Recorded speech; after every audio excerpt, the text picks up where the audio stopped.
segmen terakhir nih mengenai Greenpeace. Pasti banyak orang yang ingin tahu, tapi talk show bukan tempat untuk cari data. Itu bisa cari di website. Betul. Ya. Pasti apa? Greenpeace.org. Gitu. Greenpeace.org.id. Greenpeace.org. .or.id. Ya. Ini saya tidak malu mempromosikan merek karena saya juga nggak dibayar oleh merek itu. Tapi kita akan dibayar oleh hutan yang lebih bersih, yang lebih lestari, sungai yang lebih bersih. Kalau ada aktivis-aktivis seperti Longena Ginting dan seperti Greenpeace, pertanyaan orang pasti, kalau saya mau gabung Greenpeace, gimana caranya? Bagaimana rekrutmen, pola rekrutmen Greenpeace di Indonesia? Ya, kami senang sekali kalau Bang Wimar juga mau menjadi anggota Greenpeace dan pendukung Greenpeace. Tapi saya nggak bisa lari-lari di hutan. Kami punya banyak sekali volunteer dan anggota di Indonesia. Mereka menyumbangkan banyak sekali, bahkan saya tahu followers Bang Wimar itu hampir mencapai 100.000. Itu yang mendukung Arsenal itu.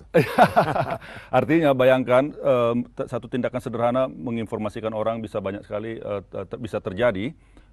Orang bisa melakukan riset fotografi apa saja mereka melakukan untuk lingkungan, dan Greenpeace bisa menjadikan tempat yang ada kapasitas untuk menangani semangat orang ya, itu. Kami ada di kota-kota koordinator volunteer di kota-kota di Indonesia. Jadi kekuatannya memang dari volunteer dan dari network ya. Betul sekali. Kalau staf tetapnya seberapa besar? 64 sekarang, Bang. Oh, sangat lumayan ya.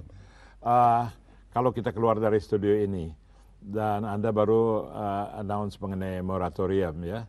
Hari-hari ini ada seminar mengenai kelanjutan moratorium. Apakah Anda punya perbedaan dengan pemerintah Indonesia dalam sikapnya terhadap REDD dan moratorium gitu?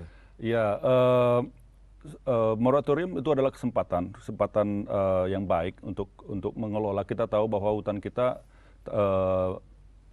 mempunyai tingkat deforestasi yang tinggi, dan untuk mengatasi tersebut harus ada peningkatan tata laksana kehutanan, governance-nya. Nah itu sekarang bisa dilakukan pada masa moratorium sekarang, di mana bisa dilakukan mereview, meninjau ulang semua izin-izin yang ada, kapasitas industri dan sebagainya, sekaligus juga membuat standar-standar bagi izin baru kalau memang ada kelak. Jadi ini yang belum tercapai. Jadi moratorium itu tidak hanya harus berdasarkan waktu, tetapi berdasarkan kinerja. Karena target pemerintah sebetulnya menurunkan emisi sehingga 41%. Bila dengan dukungan internasional, dan sekarang pemerintah Norway membantu, seharusnya kita mendukung komitmen tersebut. 41% ya. Jadi kalau olahraga seperti tenis yang ada angka akhirnya bukan bola yang 45 menit berhenti ya. Nah kita tahu kalau di hutan kan untuk para penonton barangkali kita perlu catatkan moratorium itu bukan berarti berhenti mengutrik-utrik hutan, tapi berhenti dulu sementara di pemberian izin baru. Ya, izin baru, tata kelola dilakukan. Kita tahu yang menimbulkan banyak masalah itu industri sawit begitu ya. Bagaimana sikap Greenpeace mengenai industri kelapa sawit? Ada dua penyebab deforestasi, sebetulnya industri sawit dan pulp and paper. Kalau sawit sebetulnya kita lihat bahwa banyak perkebunan sawit diperluas di daerah-daerah lahan hutan dan gambut. Nah ini yang harus dihentikan sementara agar tidak ada pembukaan hutan di lahan-lahan tersebut. Nah, pemerintah harusnya juga meningkatkan kebun-kebun sawit yang sudah ada sekarang tanpa harus memperluas. Karena intensifikasi produktivitas sawit kita rendah sekali, misalnya dibanding Malaysia saja. Jadi sebetulnya bisa ditingkatkan tanpa harus memperluas kebun-kebun sawit yang sudah ada, Bang. Konon kabarnya industriawan kelapa sawit juga membeli atau membebaskan tanah itu sebagai tabungan gitu ya, Bang. Ya, tanah. Jadi memang dengan tanah yang ada dia masih bisa sustain pertumbuhan industrinya. Bisa sekali, Bang. Gitu. Jadi Anda tidak anti sawit juga ya? Kami tidak anti sawit, kami tidak anti industri. Kami mau agar sawit bertanggung jawab, kami mau industri yang bertanggung jawab. Anti orang yang ngerusak hutan gitu ya. Tadi kalau pulp and paper bedanya di mana? Sama. Kapasitas terpasang industri pulp and paper kita besar sekali, Bang.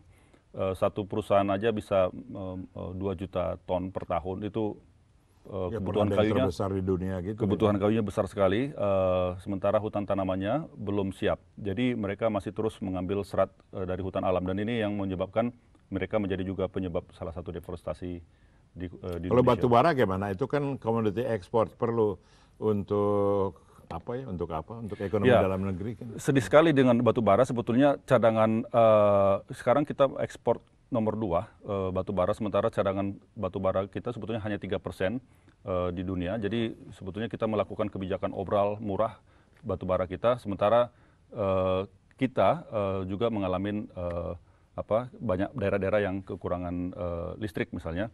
Nah, namun batu bara juga adalah penyebab perubahan iklim. Kalau dilihat dari jumlah ekspor batu bara, Indonesia itu adalah pengemitter nomor 2 terbesar di dunia dari sumbangan batu bara. Sedihnya, kontribusi tambang batu bara ke Indonesia hanya di bawah 4% terhadap devisa negara. Jadi uangnya tidak masuk kas tidak, negara juga? sedikit sekali, tidak sampai 4%. Salah dong kalau dibilang pengusaha batu bara itu nasionalis. Enggak juga ya? Tidak. Dan kalau tidak sebanding dengan kerusakan yang dihasilkan dengan devisa atau keuntungan ekonomi, sangat tidak sebanding. Makasih itu keterangan-keterangan yang kalau kita tidak ketemu orang semacam Anda, kita juga bisa ketipu oleh orang-orang yang ingin menjarah tanah Indonesia untuk kekayaan dirinya. Terima kasih Longina Ginting dan terima kasih Anda. Jangan lupa datang lagi nanti episode berikutnya ya. Saya Wimar Witular.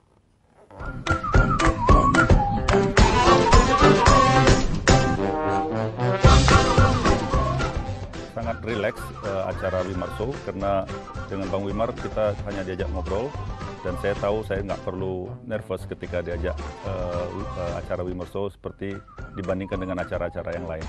Terima kasih.